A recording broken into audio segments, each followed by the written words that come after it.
Oi, gente, boa noite. A paz do Senhor Jesus reine no coração de cada um de vocês. Quem é você no corpo de Cristo? Quem é você no corpo de Cristo? Quem você sente ser no corpo de Cristo? Independente de qualquer igreja que você frequente, ou se você não está frequentando uma igreja, saiba que o Senhor te chamou para fazer parte de um corpo.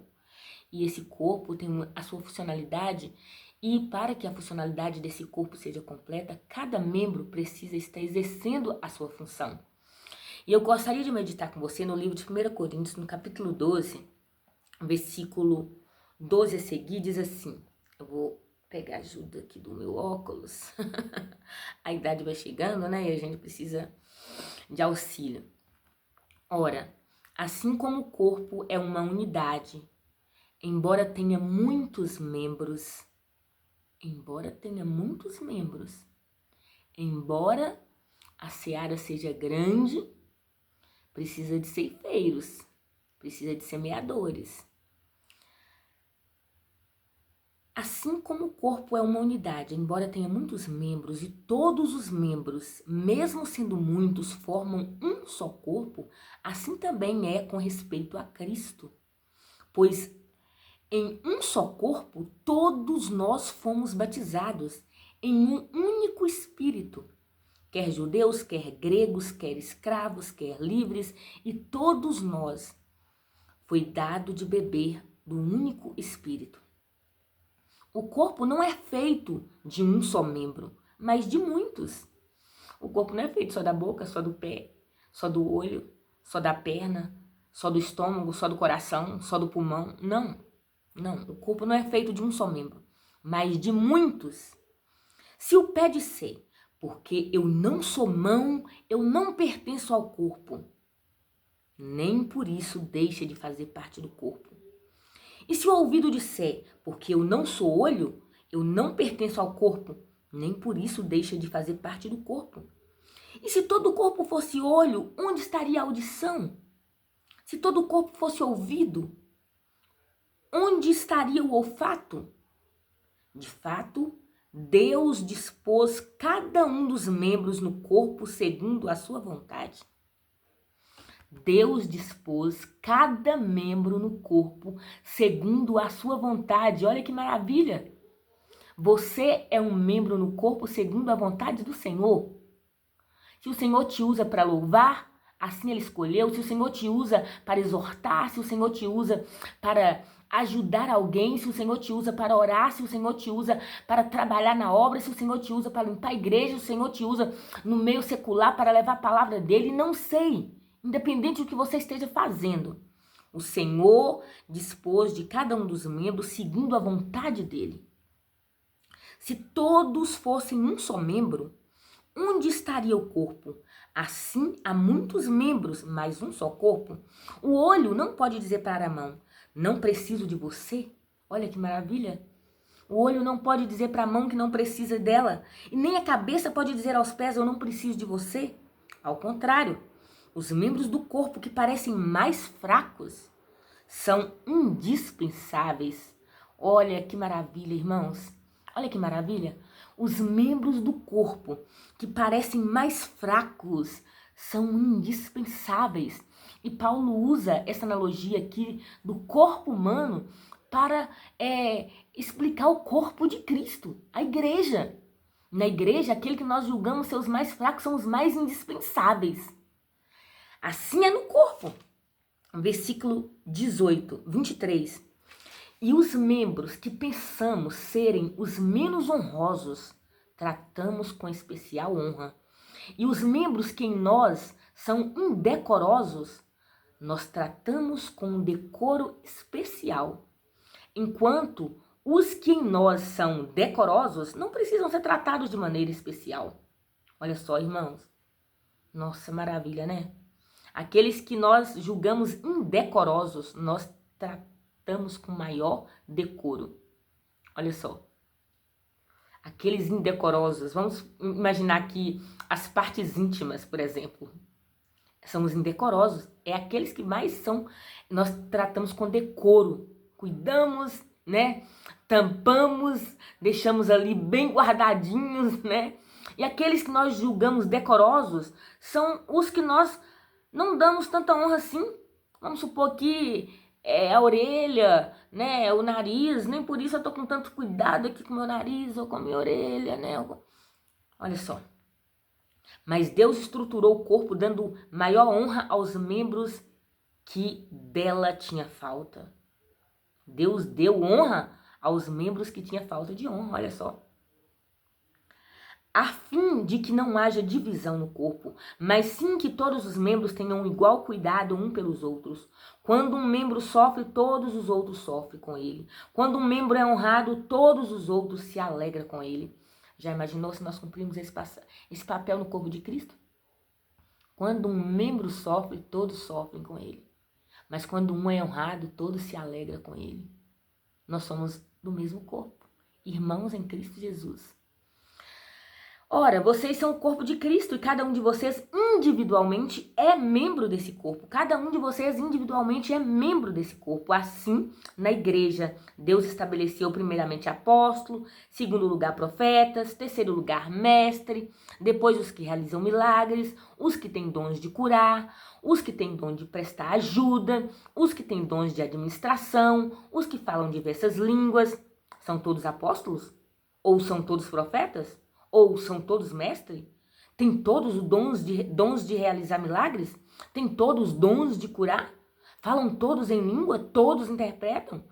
Entretanto, busquem com dedicação os melhores dons. Olha só, falando aqui, né, sobre os dons, mas antes de falar sobre os dons, Paulo está falando da importância de cada um membro do corpo de Cristo. Olha só, se estiver coçando aqui próximo à minha aliança, esse meu dedo não pode se coçar. Como que eu coço? Não tem como esse dedo meu se coçar. Eu preciso desse aqui para coçar. Essa mão tem que ajudar. Cada membro interno que eu nem estou vendo tem uma funcionalidade muito importante dentro de mim. E eu nem estou vendo. O sistema respiratório, são tantos órgãos trabalhando, né? O aparelho respiratório, o aparelho reprodutor, ou o aparelho digestivo, né? Dentro de nós, tantos órgãos funcionando, o coração, bombeando sangue, as veias, né? Artérias, as células, o intestino, o pulmão, os rins. E eu nem tô vendo, mas para que esse corpo aqui esteja se movimentando lá dentro, trabalhando secretamente, sem ninguém estar vendo, os meus órgãos internos estão trabalhando sem ninguém estar vendo. Às vezes, para uma igreja estar bem, tem alguém secretamente pagando preço, orando, jejuando, fazendo a parte da qual ninguém está vendo. Mas Deus te chamou para fazer. Deus te chamou para jejuar, Deus te chamou para orar, Deus te chamou para orar pelos pastores, Deus te chamou para orar pelo aquele irmão que caiu em pecado, Deus te chamou para fazer a obra e ninguém está vendo, ninguém está te vendo, mas Deus sabe a importância que é. Ninguém está vendo meu coração aqui, ninguém está vendo, mas se ele parar de bater eu morro. Ninguém está vendo meu pulmão, ninguém está vendo os meus rins. Mas às vezes alguém pode estar reparando no meu olho, pode estar reparando na minha boca, pode estar reparando aqui no meu rosto, no meu corpo exterior. E às vezes dando tão importância a tudo aqui externo, mas o mais importante é o que está dentro de mim, é o interno. É o interno. Quem é você no corpo de Cristo? Talvez você ache você um dedinho, mas ainda assim esse dedinho é muito importante. É uma unha, mas é muito importante. É um fio de cabelo, mas é muito importante, porque são vários fios de cabelo para ter essa cabeleira aqui. E quando nós perdemos por alguma doença, ou por alguma fatalidade, algo que ruim, muita gente acontece que acaba perdendo os cabelos, ficam tristes, mas é fio por fio que forma essa cabeleira. É fio por fio. Um fio é importante. Um dedo é importante. Você é importante no corpo de Cristo. Você é muito importante no corpo de Cristo. E se você parar de cumprir a sua funcionalidade, se esse dedo meu estiver coçando e esse aqui rejeitar coçar, como vai ser? Se o meu pulmão não quiser respirar, se a minha boca não quiser abrir, Se os meus olhos não quiserem abrir, se as minhas mãos não quiserem pegar, se os meus pés se negarem a andar, o que será do meu corpo? Nós somos membros do corpo de Cristo e cada um de nós tem uma funcionalidade. Irmãos, irmãs, cada um que estiver aí ouvindo essa mensagem. E às vezes você pode achar que é só dentro da igreja essa funcionalidade e às vezes, muito mais é lá fora. Às vezes você é alguém que sabe ouvir atentamente e alguém precisa que você ouça. Às vezes você é alguém que sabe dar ideias, é alguém que gosta de ajudar. É alguém que vê alguma coisa, alguém em dificuldade e vai ali ajudar. É alguém que conhece algo que o outro precisa aprender e você sabe ensinar e quer ensinar. E ser bondoso, é auxiliar. Tem diversas maneiras para nós estar auxiliando o corpo de Cristo. Diversas maneiras. Dentro da igreja e fora da igreja. Porque cada um de nós é membro do corpo de Cristo. Porque cada um de nós precisamos cumprir a funcionalidade da qual fomos chamados. Porque o Senhor chama você nessa noite, chama a mim nessa noite, para nós cumprir aquilo que o Senhor colocou em nosso coração para fazer. Esse é o ano de 2025, as coisas estão apertando, estão acelerando. O que Deus te chamou para fazer, faça. Faça o que Deus te chamou para fazer. Independente do que o outro pense, independente do que o outro fale, independente se estão falando de você, faça. Quem te chamou para a batalha, ele te capacita. Ele te capacita. Cumpra a sua funcionalidade no corpo de Cristo. Se é o dedinho, cumpra a funcionalidade de dedo. Se é o olho, cumpra a funcionalidade de olho. Se é o pé, não somos todos pé, não somos todos olhos, não somos todos boca. Cada um de nós somos diferente, mas cada um de nós somos importante no corpo de Cristo. Não adianta eu querer ser o que você é. Tem muitos que o Senhor chamou aí para louvar maravilhosamente. Muitos que o Senhor chamou para trazer uma palavra, para ser pregadores. Muitos que o Senhor chamou para estar auxiliando as crianças, jovens, irmãs. Muitos que o Senhor chamou para estar lá no hospital trabalhando como enfermeiro. Muitos estão na educação. Muitos estão como policial. Muitos estão em qualquer lugar que o Senhor te chamou. Onde o Senhor te plantou, floresça. Você é membro do corpo de Cristo. Coloque-se nessa posição. O Senhor Jesus é o cabeça desse corpo. E todos nós somos parte desse corpo. Mas Jesus é quem nos comanda. Jesus é quem nos orienta. Então, capacite-se. Encha-se do Espírito Santo. Busque a orientação do Senhor e cumpra aquilo que o Senhor te chamou para cumprir. Essa é a minha palavra para você, para o seu coração nessa noite. E que Jesus te abençoe poderosamente.